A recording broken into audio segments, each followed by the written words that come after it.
Hello friends, నేను Sasirekha. Welcome to our channel heaven garden. So ఈరోజు ఒక స్మాల్ హార్వెస్ట్ వీడియో అండి.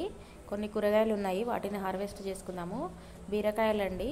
అయితే బీరకాయల్లో 2 వెరైటీస్ పెట్టాను నేను. ఒకటేమో పొట్టు నాటి వెరైటీ బీరకాయలు, ఇవేమో పొడుగు హైబ్రిడ్ బీరకాయలు అనమాట. చూడండి ఎంత బాగా కాసాయో. ఇవి ఇంత లావుగా పొడవుగా ఉన్నా కూడా చాలా లేతగా ఉంటాయండి. సో మంచిగా కాస్తూ ఉన్నాయి బీరకాయలు. ఇది సెకండ్ టైం అనమాట. ఫస్ట్ టైం వచ్చినవి కోతులన్నీ తినేసాయి, అవి చూపించలేకపోయాను. సో ఈరోజు మాత్రం కొన్ని ఉన్నాయి, వాటిని హార్వెస్ట్ చేసుకుందాం. ఇది పొట్టి వెరైటీ బీరకాయ అండి. సో ఇవి కూడా లావుగా అవుతాయి కానీ మంచి లేతగా ఉంటాయి.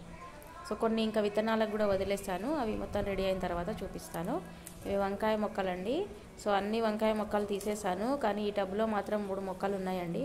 వీటిని ఎప్పటికప్పుడు తీసేద్దాం అనుకుంటున్నాను, కానీ ఎప్పుడు పూత కనిపిస్తూ ఉంది, కాయలు వస్తాయి కదా అని అలాగే ఉంచాను.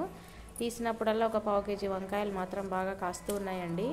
కాకపోతే ఇంకా వేరే వెరైటీ వంకాయ విత్తనాలు తెచ్చాను, వాటిని నారు పోసుకొని అవి పెరిగిన తర్వాత మాత్రం వీటిని తీసేస్తానండి. సో ప్రస్తుతానికైతే కాస్తున్నాయి కదా అని ఉంచేసాను. సో 3 మొక్కలు ఉన్నాయి, అయినా బాగానే వస్తాయి కాయలు. తీసినప్పుడల్లా ఒక 1/4 కేజీ అన్ని వంకాయలు వస్తాయి. సో తర్వాత దొండకాయలు ఉన్నాయండి కొన్ని. సో ఈ దొండపాదు కూడా కొంచెం అంతా ఎందుకో ఆకులన్నీ నల్లగా మాడిపోయినట్టుగా అయ్యి ఎండిపోయిందండి. కొంచెం పాదు, కొంచెం మాత్రం ఫ్రెష్గా ఉంది. సో ఆ మాడిపోయినట్టు ఆకులన్నీ ఎప్పటికప్పుడు తీసేసి కొమ్మల్ని కూడా కట్ చేసి గార్డెన్ నుంచి బయట పడేస్తూ ఉన్నాను. ఉన్నంత వరకు అయితే పాదు చాలా బాగా కాస్తుందండి. అసలు ఈ మధ్య నేను వర్షాలకి అసలు ఏ ఫర్టిలైజర్స్ ఇవ్వట్లేదు.